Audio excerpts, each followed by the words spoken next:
अखंड भारत संकल्प दिनानिमित्त शुक्रवारी नागपुरात सामूहिक वंदे मातरम गायन कार्यक्रम आयोजित करण्यात आला होता। महाल परिसरात आयोजित कार्यक्रमात शालेय विद्यार्थ्यांसह केंद्रीय मंत्री नितीन गडकरी यांच्यासह अनेक गणमान्य नागरिक सहभागी झाले होते। राष्ट्र जागृती प्रतिष्ठानाच्या वतीनं शुक्रवारी नागपुरातील अयाचित मंदिर बस स्टॉप इथं हा कार्यक्रम आयोजित करण्यात आला होता। या कार्यक्रमाला विविध शाळांमधील विद्यार्थी शेकडोंच्या संख्येनं सहभागी झाले होते। कार्यक्रमाला केंद्रीय मंत्री नितीन गडकरी, पोलीस आयुक्त विश्वास नांगरे पाटील, महापौर नीता ठाकरे, आमदार प्रवीण दटके यांच्यासह अनेक गणमान्य नागरिक सहभागी झाले होते। दीप प्रज्वलनानंतर मान्यवरांच्या हस्ते विविध क्षेत्रात नेत्रदीपक कामगिरी करणाऱ्या विद्यार्थ्यांचा आणि खेळाडूंचा सत्कार करण्यात आला, तर उपस्थितांनी राष्ट्रगान वंदे मातरमचे सामूहिकरित्या गायन केले।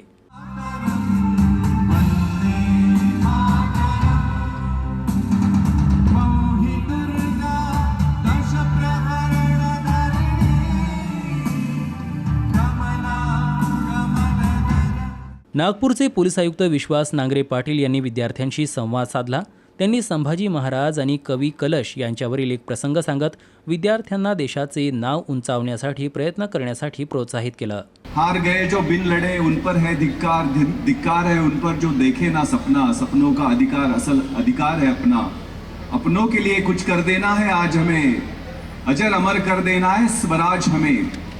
19व्या शतकाच्या उत्तरार्धामध्ये ज्यावेळेला स्वातंत्र्य शृंखलांची आम्हाला सवय झालेली होती, त्यावेळेला आमच्या रक्तामध्ये अगणित सूर्य निर्माण व्हावे म्हणून बंकिमचंद्र चॅटर्जी यांनी हे सुंदर राष्ट्रीय गीत लिहिलं आणि ते नंतर आनंदमठ ही कादंबरी सुद्धा या ठिकाणी आम्हाला भेटवस्तू म्हणून दिलेली आहे।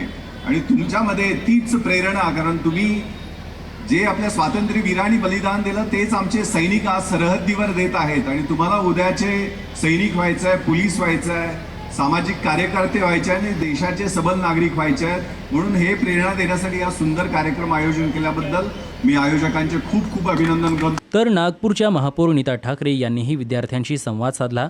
अनेकांनी कष्ट घेऊन हालअपेष्टा सहन करून देशाला स्वातंत्र्य मिळवून दिलं। त्यांच्या कष्टाची आपल्याला जाण हवी आणि सहज मिळालेले स्वातंत्र्य टिकवणे, देशाला समृद्ध करणे हे आपल्या सर्वांचे परम कर्तव्य असायला हवे, असे महापौर नीता ठाकरे यांनी सांगितलं।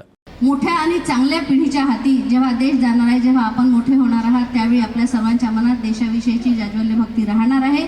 त्या अर्थाने हा कार्यक्रम आहे। अतिशय मनापासून या कार्यक्रमाला शुभेच्छा देते।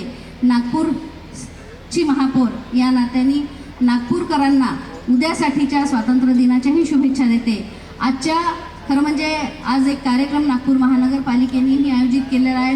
माननीय नरेंद्रजी मोदी यांनी हा सप्ताह पूर्ण स्वातंत्र्योत्सव म्हणून साजरा करण्याचं आपल्याला सांगितलेलं आहे आणि त्याच्यामुळे आजचाही दिवस तेवढाच महत्त्वाचा आहे की फाळणीच्या पूर्वीचा। त्या अर्थाने निश्चितपणे आपले माननीय प्रवीण दादा अतिशय मनापासून आपले आभार आहे की आपल्या माध्यमातून, आपल्या नेतृत्वातून, मार्गदर्शनातून या शहरातील सर्व नवीन येणाऱ्या तरुण पिढीला, आताच्या छोट्या पिढीला आपण हा संस्कार घालताय। नमस्कार, धन्यवाद। तर आपला देश पूर्वजांच्या त्यागानं, संघर्षाने स्वतंत्र झाला। त्या स्वातंत्र्याचे सुराज्य व्हावे, देशातील प्रत्येक नागरिक सुखी समृद्ध व्हावा, यासाठी प्रत्येकानं मनापासून प्रयत्न करावे, अशी भावना केंद्रीय मंत्री नितीन गडकरी यांनी व्यक्त केली। स्वातंत्र्य दिन हमारे इतिहास का महत्वपूर्ण क्षण है। आज जो स्वातंत्र्य हम सबको मिला है, लाखों करोड़ों लोगों ने अपने जीवन को समर्पित करके, बलिदान करके हमको मिलाकर दिया है और आज का दिन हमारे लिए आनंद का भी है।